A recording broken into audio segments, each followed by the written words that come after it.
Mga kabukid, ito po, iisam po natin luya para medyo lumabas yung kanyang amoy na aroma. Amoy na aroma.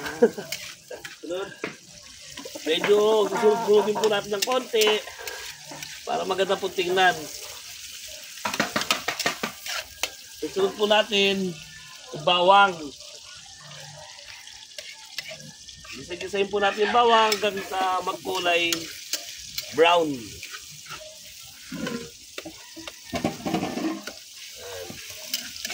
Yun.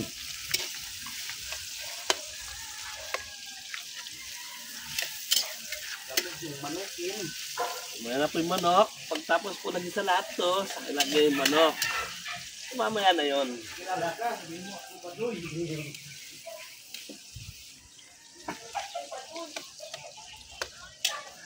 Yan. Yun po. Tingnan po yung apoy namin. Alas lumipad na po yung kawali. Sa lakas po ng apoy.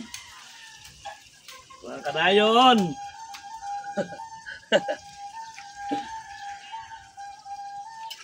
Yan, op.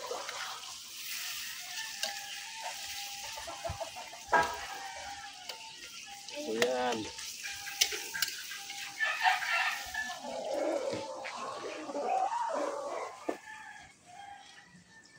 Tutulo? Tol. Luto po kami ng tinolang manok.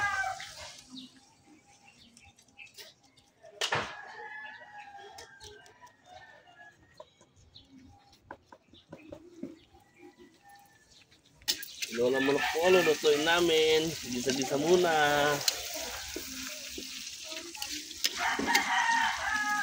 Yung amoy na medyo bawang, pwede nilagay sibuyas.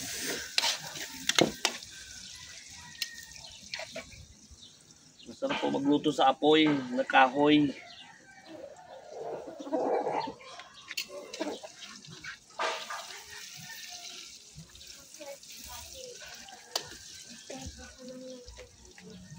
Yung manok mo tol.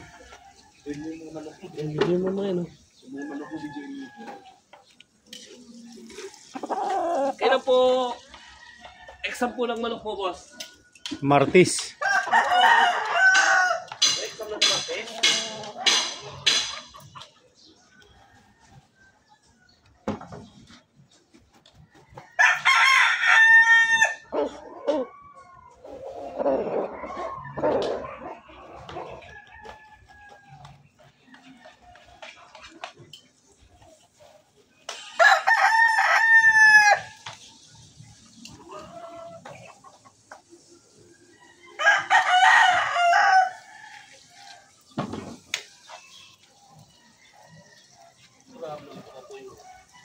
Ang pagluto pag ganito. Nilagay ko lang yung sibuyas. Para mag-halo-halo na po sila. Mamaya pag medyo kulay brown na po lahat, lalagay po natin yung manok. Gilisain po natin sa patis.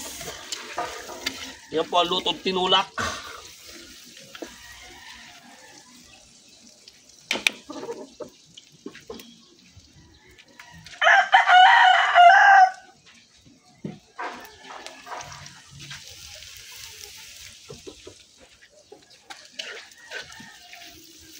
Yan po, medyo brown na po siya ng konti.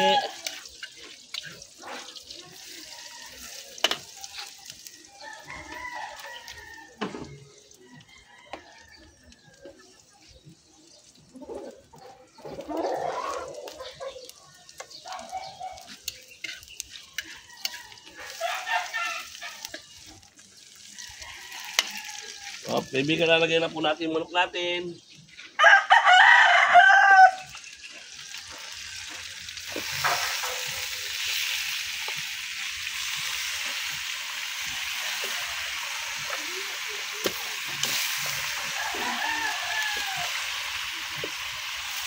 Sige, may patis ka ba dyan sa bahay nyo?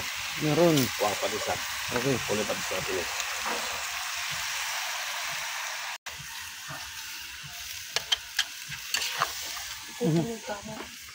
Mahaba pala yun, no? Gusto pa pong magtumakbo po ng mga manok dahil po may mga paa pa eh.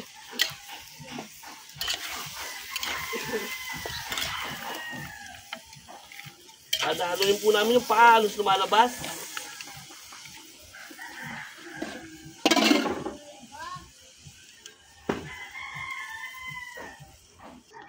Stop mo na.